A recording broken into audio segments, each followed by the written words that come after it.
that's for my film and TV channel. Hope you're all staying safe and well. We've got a legal drama to look at today, brand new, over 10 episodes this one. It's called The Rainmaker, of course, based on John Grisham's 1995 novel of the same name, and a great film, of course. We'll obviously mention that at some stage today. Please, if you do like what I try and do on the channel, guys, give that like button a smash. If you're not subscribed, please feel welcome to do so. I'll try and inform and entertain if I can in this little review. The 10 episodes are due to finish on October the 17th. It premiered on USA Network on August the 15th, 2025. I'm doing this review on August the 27th, 2025. So, yeah, what are people thinking? Well, Robert Lloyd of the LA Times said it's a very watchable show. That's fair enough.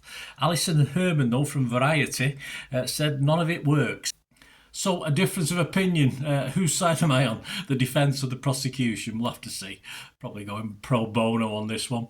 What's it about? Well, if you probably know the story, guys. If you're interested in John Grisham and this film and stuff that's been done on this, hotshot young lawyer, fired from his prestigious white-collar firm, didn't really get a chance, and signs on with a small-time ambulance chaser, which is a good thing, apparently. Yeah, if you look at the analysis of what an original ambulance chaser was, and her less than honest paralegal, no Danny DeVito in this, unfortunately, who work out a converted former restaurant. He soon finds himself facing off against his former employer in court when he takes on a wrongful death suit involving an African-American man who died while undergoing hospital care. And his girlfriend come into this as well. Interesting little sort of chemistry going on there, especially under the circumstances. His girlfriend works for his eventual arch enemies, of course. This stars Milo Callaghan as Rudy Baylor, the hired associate. Lana Perilla is Jocelyn Bruiser Stone, the senior partner at his new firm. Madison Eisman as Sarah Plankmore, his girlfriend, and of course first-year associate at his enemies, the firm Tinley Britt. PJ Burns stars Dan Fogler, Wade Briggs, Robin Carra, and John Slattery. Yes, a managing partner at Tinley Britt. Is a great role for John, I think, this one. Listen, I've only, of course, I don't get preview copies of these. I've watched the first 2 episodes. I do always like an underdog story, and I think this is a classic underdog story, isn't it? From the various cases they take on to the lad himself, who, you know, obviously is giving us more perhaps of a background in the original novel and perhaps in the film than he perhaps gets in this. But we always stick up, or I always stick up for this character anyway, early doors, no matter what the sob story behind it. I don't really care too much about that. I'll stick up for him anyway if I like the guy. Milo Callaghan is immediately investable, of course. You know there'll be a few bumps in the road, bound to be. He and Eisman make a watchable couple. As you say, the chemistry works. You know that's not going to go very smoothly either. Then we know John Slattery is just made for these sort of roles, as I mentioned before. There's interesting subplot killer scenario as well. I'm not sold on that at the moment, but and the character itself, but it does certainly add to the tried and trusted basic court case action, which we're going to get in this. Okay, our Danny DeVito character standing is a bit weak, but he may grow into it over time.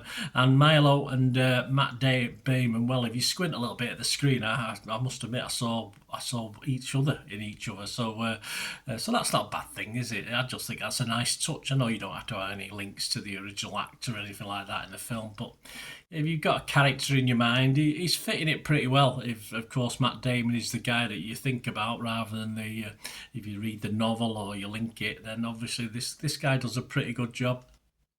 Daniel Feinberg from Hollywood Reporter, so he liked it. He scored it 70. He said it's safe, a little bit cowardly. Yeah, and yet still entertaining enough. I think that's the whole idea. I want to be entertained in a film or series. Carried by Grisham's thriller mechanics and a strong supporting cast led by John Slattery and Lana Perilla. Yeah, I think it's a great word, safe. I think it is. I feel as though I've been here before. I feel as though this isn't the first season. I feel it's like a season 2 or 3, and it's all because of the film, all because of knowledge of Grisham books, although they're probably a little bit darker than this is so far, even though there are dark elements in this, but it doesn't feel like that at the moment. It just doesn't feel, as he said, safe. I think it's a good word. I'm invested very quickly in most of the characters. And sometimes if you're watching something, you don't mind safe. You don't like cowardly is a bit harsh, but safe is fine. If it's safe and entertaining, I'm all in on it. Rory Docherty from Pace magazine wasn't so convinced. He gave it 55 out of 100. He said, "What's strange and ultimately damning about this adaptation is that despite the broadly detailed but engaging roster of lawyer characters, there's very little courtroom drama in the first half of the series, and instead quite a lot of kidnapping, murder and extraneous conspiracy." Well, I don't think that's a weakness. I think that's good. I think the balance is pretty good overall, and it's a positive for me. I don't see anything that Rory said there is a big criticism. I'm just enjoying his critique. The fact that the things he doesn't like, I quite like. So there you go. And I think my last view is going to sort of be IndieWire's Ben Travis. He only scored this 33, very low. I totally disagree with him. He said the biggest impediment to enjoying a show that's made to be nothing more than an enjoyable is Rudy himself. Without more motivation than a boilerplate tragic backstory, his brother who wanted to be a lawyer died before he could realise that dream, and a general desire to be successful on his lost loved one's behalf, there's a very little reason to invest in Rudy's struggle, especially when compared to his easy to root for past iterations. Yeah, I'm not bothered about his sob story. The fact he turned up in this first episode beaten, that I was on his side straight away. I don't give a toss about his brother or whatever, or this is a guy who doesn't want to be where he is. We know he doesn't want to be where he is. Well, hopefully we'll see him grow and learn and be a better person, because he's not all the way there at the moment. And I think that's the whole basis of this adaptation. I'm not saying it's like the book or anything like that, but I think he's likeable and investable and very watchable, and that's all that matters for me. So that's why I feel a little bit comfortable in this series. It's nothing groundbreaking, of course it's not. It's not probably sticking very rigidly to the Grisham style either, but for me, I'm enjoying it. I just like the little slight tweaks.